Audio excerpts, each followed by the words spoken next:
Bom dia, boa tarde, boa noite, boa madrugada. Meu nome é Rodrigo, você já me conhece. Vamos continuar aqui lecionando a lei de inelegibilidade. Certo? Vamos lá, vem comigo. Organização criminosa. Essa lei, 12.850, fez uma grande revolução no que se refere aos crimes do colarinho branco.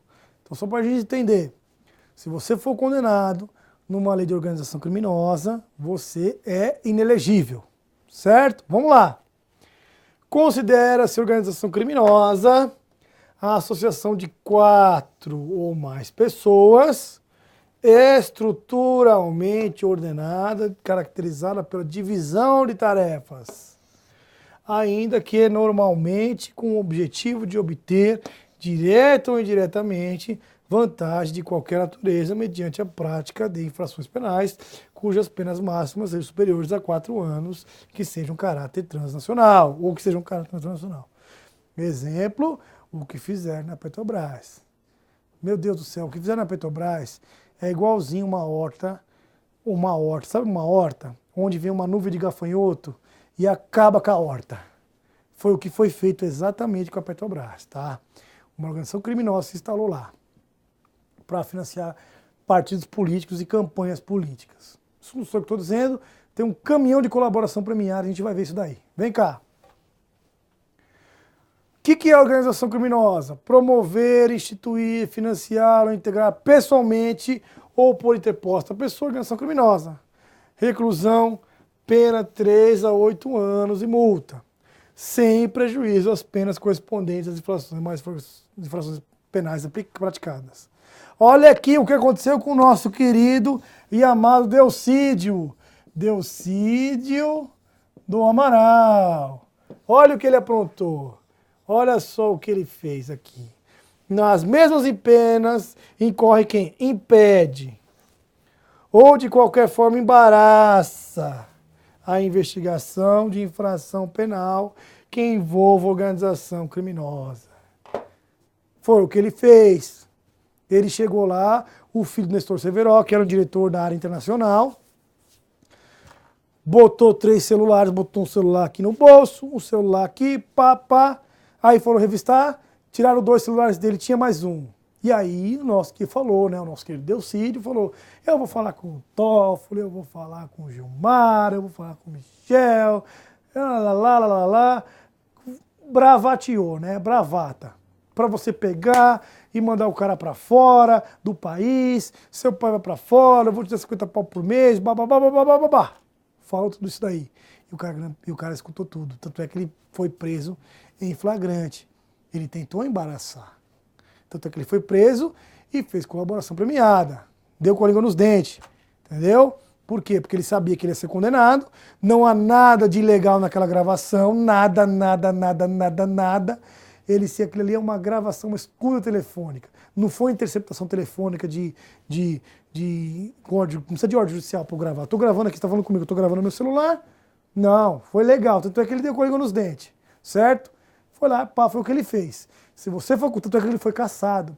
Lembrando a questão do direito eleitoral, isso quebra de decoro parlamentar. Ele foi cassado e caiu lá na mão do Moro, porque ele perdeu a prerrogativa de foro, certo? Vem cá, vamos lá. Então, beleza. Condenado, ele está inelegível. Só para a gente lembrar aqui, o seu Delcídio já foi cassado, então ele é inelegível por prazo de 8 anos, certo? Fora a condenação que ele vai tomar também, isso daí é líquido e certo. Vem cá. Em qualquer fase da persecução penal, serão permitidos, sem prejuízo sem prejuízo de outros já previstos em lei, os seguintes meios de obtenção de prova.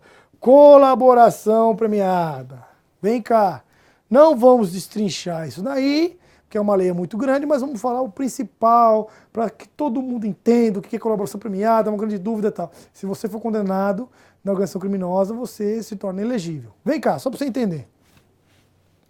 O juiz poderá, a requerimento das partes, conceder o perdão judicial. Olha aqui para mim, o que é o perdão judicial? Uma forma de distinção da punibilidade. Olha só, o cara comete um crime e pode ter o perdão judicial. Vem cá. Reduzir a pena de 2/3 a pena privativa de liberdade ou substituí-la por restritiva de direito daquele que tenha colaborado efetivamente e voluntariamente com a investigação, com o processo criminal, desde que dessa colaboração adivinha um ou mais dos seguintes resultados. Então, pera lá. Eu sou preso. O que aconteceu com a Lava Jato? Pra você entender a Lava Jato. O nosso querido Alberto Youssef, ele era um doleiro e ele tinha posto de gasolina. Qual era a função do doleiro? Mandar o dinheiro para fora. Por quê? Porque você, para mandar dinheiro para fora, você tem que ser via Banco Central. Você não quer mandar via Banco Central para pagar imposto, chama um doleiro. Mamãe, quando eu crescer, eu quero ser doleiro. Manda para fora, tô brincando. Beleza. Fora isso aqui, me evasão de divisa. Além disso daí, o que ele fez? O Youssef, ele lavava dinheiro. Eu expliquei para vocês. Então ele lavava dinheiro, pegava dinheiro da Petrobras e lavava dinheiro. Ou seja, transformava dinheiro da corrupção em origem ilícita. Nos postos de gasolina, por isso chama Lava Jato. Beleza. Aí uma outra querida pessoa, gente boa de primeira linha, chamado Paulo Roberto Costa, que era um diretor lá da Petrobras, também com o Youssef, faziam esse esquema. Pegava o dinheiro da Petrobras e mandava lá para o Youssef lavar, e lavava o dinheiro. Um belo dia, a Federal pegou todo mundo. E os dois falaram, vou dar com a língua nos dentes. Porque ninguém quer ser um Marcos Valério da vida, que ficou 40 anos condenado. Então, vou dar com a língua nos dentes, porque eu acabei de falar ali para vocês, para reduzir minha pena. Certo? Então, vem cá. Quais são os resultados? Identificação dos demais coautores partidos de organização criminosa e das infrações penais por ele praticadas. Revelação da estrutura hierárquica da divisão de tarefas da organização criminosa. Prevenção da infração penal decorrente das atividades de organização criminosa. Recuperação total ou parcial do produto proveito das infrações penais praticadas pela organização criminosa. Localização eventual da vítima com integridade física reservada. E tem mais coisa. Então, você está vendo? O cara caiu, vou dar com a língua nos dentes. Para quê? Para pegar uma pena menor, que foi o que ele fez. E graças a Deus tivemos essa lei de colaboração premiada. Se não tivesse essa lei, amigo, ninguém ia descobrir nada, ia ficar do mesmo jeito que está. Foi lá, colaborou, pá. Tanto é que caiu meio, a República caiu meio mundo, tem mais gente para cair ainda. Certo? Vamos lá, vem cá comigo. Outra questão de inelegibilidade. Indigno no oficialato. Os que forem declarados indignos no oficialato com ele incompatível pelo prazo de 8 anos. O que é oficialato? Vem oficial de PM ou das Forças Armadas. Só para a gente entender a hierarquia militar, né? Você tem o quadro de praças e o quadro de oficiais, certo? No momento que você cometeu um crime, alguma coisa grave, que você se tornou indigno para o oficialato, você também é inelegível e não pode se candidatar.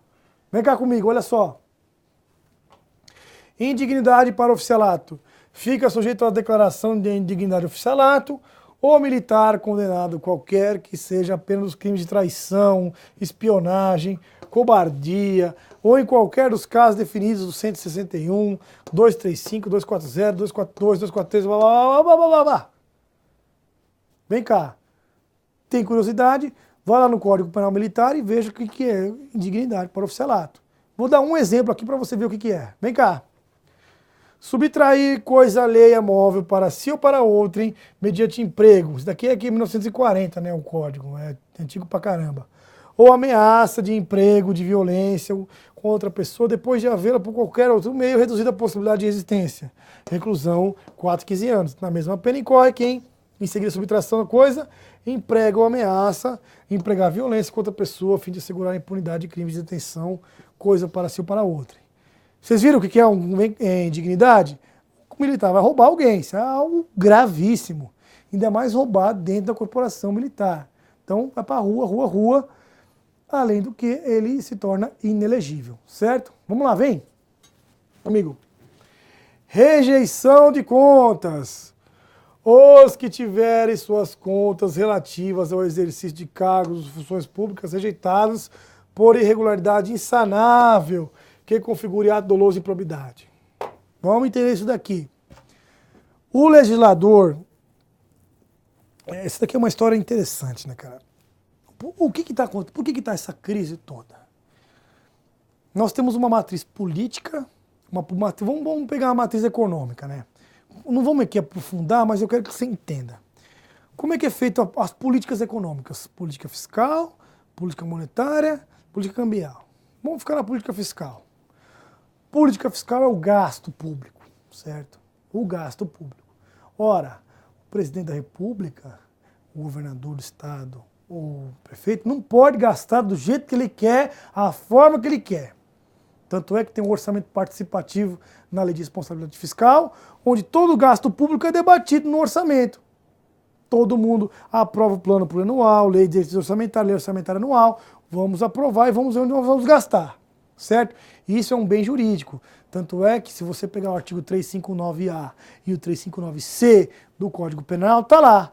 Ou atentar contra, emitir crédito sem o legislativo autorizar, crédito suplementar, que é um atentado contra a lei orçamentária.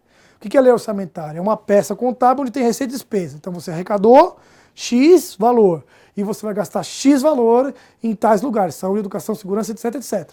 Certo? Então, e quem é que vai fiscalizar o orçamento público? Qual é o órgão responsável por fiscalizar? Os tribunais de contas da União, dos estados, do município do Rio de Janeiro e de São Paulo. Ponto. Então eles são os fiscais das contas públicas. Claro que tem uma ingerência política muito grande. Eu vou dar um exemplo aqui do Tribunal de Contas de São Paulo. O Tribunal de Contas de São Paulo aprovou as contas do Paulo Maluf e rejeitou as contas do Celso Pitta. Eu queria saber como isso é possível. Porque um veio do outro, meu filho. Então você vê essas questões políticas, elas infelizmente acontecem. Mas o TCU deu uma surra de cinta nas contas da Dilma. 9-0, rejeitou. Então, vem cá comigo. Os cargos que tiverem suas contas relativas ao exercício de cargos ou funções públicas rejeitadas por irregularidades, insanável, configure ato doloso de improbidade. O que é um ato doloso? Eu tenho o desejo, eu tenho a vontade de fraudar. Isso é um ato doloso. Pode ser que o ato seja culposo, pode ser que o ato seja culposo. O que é culposo? Imperícia, imprudência, negligência. Aí você conserta. Mas o ato doloso, eu sei que pegar dinheiro da Caixa Econômica Federal, eu não posso fazer isso daí. Por quê?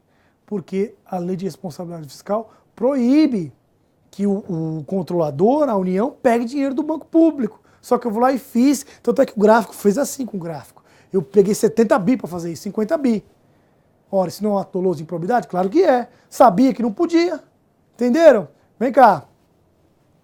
Os que tiverem suas contas relativas ao exercício de cargos ou funções públicas registradas por irregularidade, insanável, configure ato doloso de improbidade administrativa e por decisão irrecorrível do órgão competente, salvo se esta houver sido suspensa ou anulada pelo Poder Judiciário, as eleições se realizarem nos 8 anos contados a partir da decisão, aplicando-se, disposto inciso 2 do 71 da Constituição Federal a todos os ordenadores de despesa, sem exclusão dos mandatários que houverem agido nessa condição. Então vem cá, como eu falei para vocês, pegar o exemplo aqui do Celso Pitta e do Maluf. Rejeitaram as contas do Celso Pitta e aprovaram do Maluf. Aí, ou então, você vê que é uma questão eleitoral forte, né? Uma questão política, não foi uma questão técnica, foi uma questão política. Vamos supor que o Tribunal de Contas sofre uma influência política prejudicando o candidato. O que você faz? Você pode ir perfeitamente ao Poder Judiciário e pedir para anular as contas do tribunal. Vem cá, que está dizendo aqui, ó. Recorrível do órgão, salvo se por essa houver sido suspensa ou anulada pelo Poder Judiciário. Vem cá, sou prefeito, os ministros do Tribunal sou prefeito aqui de São Paulo e os membros do Tribunal de Contas de São Paulo não gostam de mim. Os membros do Tribunal de Contas aqui, do Conselho do Tribunal de Contas do município não gostam de mim. Não gostam de mim porque eles não gostam de mim. Rejeitam minhas contas. O que eu faço? Vou até a justiça e peço para anular. Se anulou, já era, eles têm que engolir. Certo? Beleza? Vem cá comigo, vamos lá. Para as eleições que realizarem nos 8 anos seguintes, contados a partir da data da decisão, aplicando os dispositivos 2 da 71 da Constituição Federal. A todos, deixa eu voltar aqui. A todos os ordenadores de despesa, sem exclusão de mandatos que houverem agido nessa condição. Então você agiu com dolo, você vai perder o mandato, se você for condenado por um colegiado. Artigo 71 da Constituição Federal. O que fala o 71? O controle externo a cargo do Congresso Nacional será exercido com o auxílio do Tribunal de Contas da União, no qual compete apreciar as contas prestadas anualmente pelo Presidente da República, mediante parecer prévio que deverá ser elaborado em 60 dias a contar de seu recebimento. Vem cá, deixa eu explicar uma coisa para você. O Tribunal de Contas, ele vai fazer uma recomendação. Ele vai rejeitar as contas da Presidente, vai julgar com ressalva, julgar irregular. Ou irregular com ressalva, ou vai falar que as contas são regulares, certo? Beleza. Só que quem realmente vai dar o ponto final, vai falar, olha, as contas são irregulares, é o Congresso Nacional. O Tribunal de Contas é um auxiliar do Congresso Nacional no que se refere às contas públicas. Ele vai auxiliar o Congresso Nacional de alguma maneira. Ele não o Tribunal de Contas não pode declarar que a Dilma ela foi inelegível. Não, ele não vai falar. Ele recomendou que não se aprove as contas da Presidente da República. Ponto. Foi isso que o TCU falou. Agora, quem vai julgar é o Congresso, é o que a gente está vendo. É o Senado, a Câmara, que eu falei para vocês, dá o pontapé inicial, e o Senado que vai fazer as vezes de juiz. Tanto é que o presidente do Supremo Tribunal Federal, ele que vai presidir as sessões do Senado, vai fazer instrução, vai ouvir testemunha, vai ouvir defesa, vai ouvir todo mundo, que é um processo mesmo, é um processo jurídico-político. Agora, eu quero ver se ela, porque é muito fácil, sabe, você chegar, falar para um bando de analfabeto, uma plateia adestrada. É muito fácil você falar. Eu quero ver se você é bom no debate, na contradição de ideias. Quero ver se você vai, porque esse povo aí da esquerda foge de um debate como o diabo foge da cruz, só sabe cuspir. Chama o cara para um debate, quero ver se ela realmente vai encarar o Senado e vai explicar o que aconteceu. Falando em mosquita, falando em estocar vento, quero ver. Porque é muito fácil você fazer discurso para uma plateia mestrada. Quero ver se você tem coragem para chegar no Congresso e falar, olha meu, foi isso que aconteceu, eu fiz isso. Porque fazer discurso é uma coisa e ir para o embate ideológico, científico é outra. Tá? E tem nego que foge do debate político, eu nunca vi. Vem cá. Então, como a gente viu, apreciar as contas prestadas pelo Presidente da República. Lei de responsabilidade fiscal. Vamos entender isso daqui. É proibida a operação de crédito entre uma instituição financeira estatal, entre o ente da federação, que o controle na qualidade de beneficiário o empréstimo. Olha aqui, é proibida a operação de crédito entre uma instituição financeira estatal e o ente da federação que o controle. Eu, União, Presidente da República, não posso ir na Caixa Econômica Federal pegar dinheiro. Não posso. Eu, União, a lei está ali. Não foi eu que escrevi a lei. Por quê? Eu, União, não posso no BNDES pegar dinheiro para dar dinheiro para Venezuela, para Cuba. Não posso. Eu, União, não posso pegar dinheiro do Banco do Brasil, não posso pegar dinheiro dos fundos de pensão, não posso pegar dinheiro do Fundo de Garantia. Não pode fazer isso. Porque se você começa a desarranjar as contas públicas, a inflação volta. Olha aí o que está acontecendo. Se temos uma inflação hoje é porque houve um desarranjo na parte fiscal. Por que veio a lei de responsabilidade fiscal? Para acabar com a farra fiscal. Foi essa a finalidade. Aí você pega lá, o Fernando Henrique pedalou 900 milhões, o Lula 1 bi 2, aí chega a Dilma pedalou 50? Não. Tanto é que isso é um valor, certo? E se você for condenado por um colegiado, você é inelegível. Beleza? Vamos lá, vem comigo. Os detentores de cargo da administração pública direta ou indireta. Lembrando, administração pública direta, União, Estados, Municípios e Distrito Federal. Indireta, autarquias, fundações, empresas públicas, sociedade de economia mista. Isso são administrações públicas indiretas. Vem cá. Ou fundacional, o que é fundação? Vem de fundação, que se beneficiarem a si ou a terceiro pelo abuso do poder econômico ou poder político, que forem condenados em decisão transitada em julgado, proferida por órgão judicial colegiado, para a eleição do qual concorrerem que tenham sido diplomados, bem como para os seguintes, que se realizarem os 8 anos seguintes. Então vem cá, eu, por exemplo, tenho uma concessão por Ecovias, vamos supor que a Ecovias, que é uma concessionária aqui de São Paulo, né, que cuida das estradas do interior, enfim, acho que dá, não vou lembrar exatamente, mas com certeza a Ecovias cuida das estradas para o litoral. Você vai lá e tal. Se um dia fica provado que a Ecovias deu dinheiro para beneficiar a campanha aqui, já é inelegível. Porque não pode ter esse tipo de jogatina, tá? A lei proibiu. Legal? Vamos lá. Os que em estabelecimento de crédito, financiamento, seguro, que tenham sido ou sejam objeto de processo de liquidação judicial ou extrajudicial, que hajam exercido os 12 meses anteriores à respectiva decretação de cargo ou função de direção de administração ou representação enquanto não forem exonerados de qualquer responsabilidade. Vamos lá. Os que em estabelecimento de crédito, financiamento ou seguro que tenham sido ou estejam sendo objeto de processo de liquidação judicial ou extrajudicial. O que é a liquidação judicial e extrajudicial? Está lá na lei de falência. Liquidação extrajudicial. Por exemplo, o Banco Central. Banco Central, qual é a finalidade dele? A finalidade do Banco Central é, primeiro, controlar a inflação, assegurar o poder de compra da moeda. A segunda finalidade é proteger o sistema financeiro, entendeu? O que acontece? Tanto é que o Banco Central tem um depósito compulsório lá, todo dia tem que depositar lá no Banco Central para saber quanto veio de dinheiro ou não nos bancos. Porque se o banco começa a... O sistema financeiro é muito sensível, cara. Se o banco começa com palhaçada, começa a desviar dinheiro, etc., os funcionários, o que faz o Banco Central? Vem e intervém. E chama-se liquidação extrajudicial. Aconteceu isso no Banco Macro, no Banco Fonte Sindan, no Banco Pan-Americano também, que colocaram lá um cara que não sabia nada de instituição financeira para administrar. Então, o que acontece? O Banco Central vai lá e intervém para evitar a quebradeira do sistema financeiro, que o sistema financeiro é muito sensível. Se todo mundo tirar dinheiro do banco hoje, o banco quebra. Porque se você põe... Porque o banco, o banco precisa de poupança. Se o banco tem uma poupança de R$1 milhão, ele empresta crédito a 2. Um exemplo para você entender. Se o banco tem 10 milhões de poupança, de pessoas que poupam, ele empresta 20 milhões. Se ele tem 1 bilhão, empresta 2. Vocês entenderam? Mais ou menos, só para você entender. Por isso que é importante proteger o sistema financeiro. E a lei de inelegibilidade falou, pera um pouquinho, vou proteger o sistema financeiro, tá? Vem cá.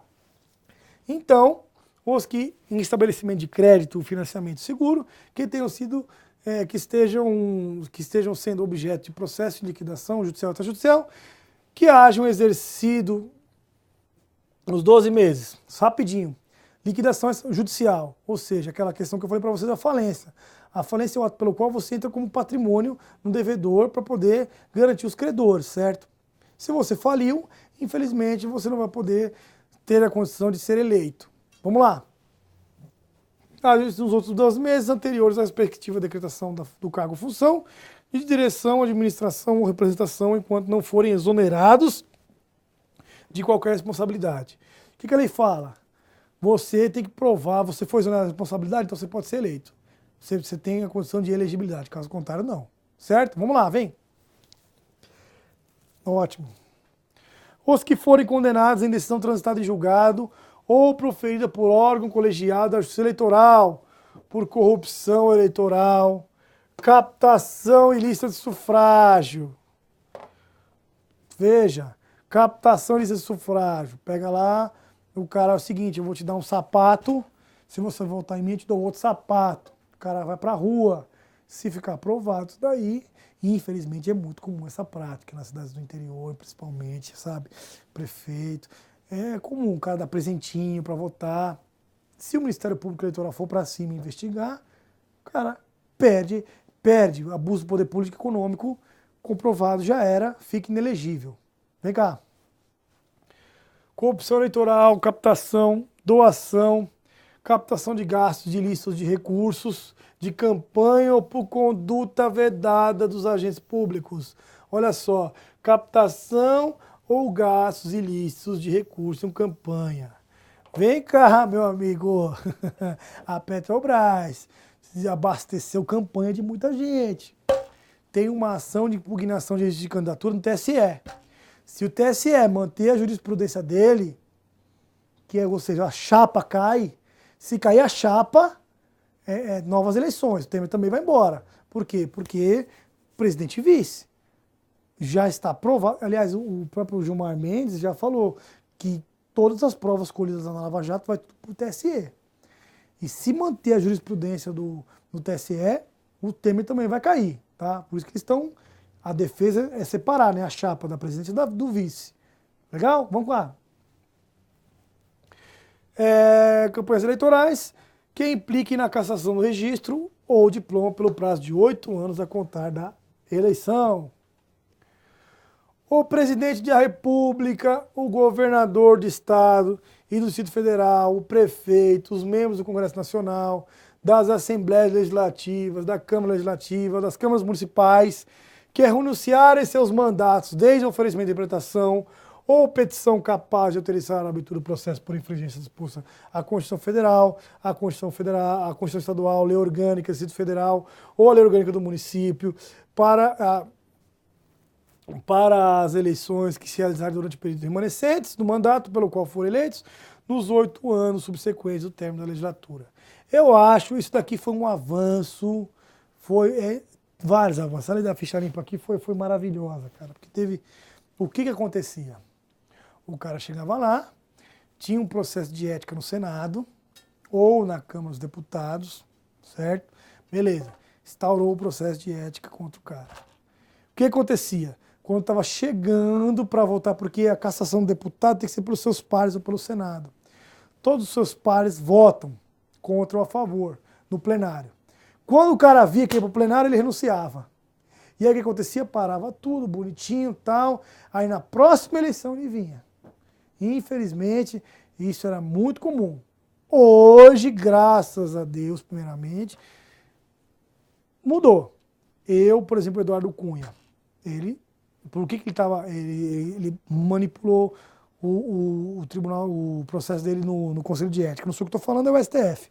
Tanto é que foi 11-0 para afastar o cara da presidência.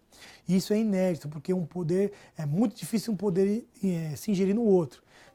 O poder intervir no outro, por quê? Porque está desviando da função, está violando a Constituição Federal, está violando o regimento interno da Câmara. Então o STF fala, para um pouquinho, ou a lei vale ou não vale para todo mundo, certo? Beleza. Então, se o Eduardo Cunha renunciar à presidência para se candidatar à próxima eleição, já era. Ele é inelegível. Isso foi um avanço, porque o que tinha de político que renunciava e vinha depois, esquece.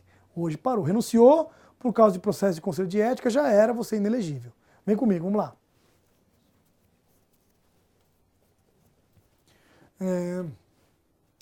Os que forem condenados à suspensão de direitos políticos em decisão transitada em julgado ou proferidos por órgão judicial colegiado, por ato doloso de improbidade administrativa, que importe lesão ao patrimônio público, enriquecimento ilícito, desde a condenação ou trânsito julgado até o transcurso do prazo de 8 anos após o cumprimento da pena.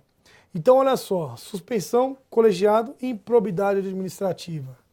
Aí você pega lá o artigo 37 da Constituição Federal. O que ele fala dos princípios da Constituição Federal? Lá, legalidade, 37, o LIMP, tá? LIMP. Legalidade, impessoalidade, moralidade, publicidade e eficiência. Vem cá. O que é uma improbidade administrativa? São uma espécie de sanções civis e administrativas não penais, hein? Improbidade administrativa não é sanção penal. Muito embora possa ocorrer uma sanção penal, mas não é sanção penal. Então vamos supor que o cara vai lá de alguma maneira. Um exemplo de improbidade administrativa. O cara é para gastar dinheiro na educação e acaba gastando dinheiro com, sei lá, com um trator que não tinha nada a ver. Ou até que tinha nada a ver, mas a verba da educação é vinculada. Já era. Condenada por improbidade administrativa, você perde os seus direitos políticos. Improbidade é desonestidade administrativa, né? Ou às vezes não necessariamente desonestidade, você aplicou um dinheiro num recurso que não podia ser aplicado. Improbidade administrativa, inelegível por 8 anos, certo? Um exemplo de improbidade administrativa, por exemplo, o prefeito pega o helicóptero e fica dando um rolê com o helicóptero para a praia. Isso é improbidade administrativa, porque o helicóptero não é para ele dar rolê com a família na praia. O helicóptero é para ver como é que está as situações da obra do Estado, né? O que foi feito e o que não foi feito. Não é para dar rolê para a praia. Isso é improbidade administrativa. Se ele for condenado por isso daí na Justiça Civil, na vara da Fazenda Pública, ele se torna inelegível. Legal? Vem cá comigo. Tem mais, hein? Meus queridos, não vão embora não. Esse daqui, vamos continuar a lei de inelegibilidade. Certo? Um abraço, fé, força, coragem. Valeu, tchau!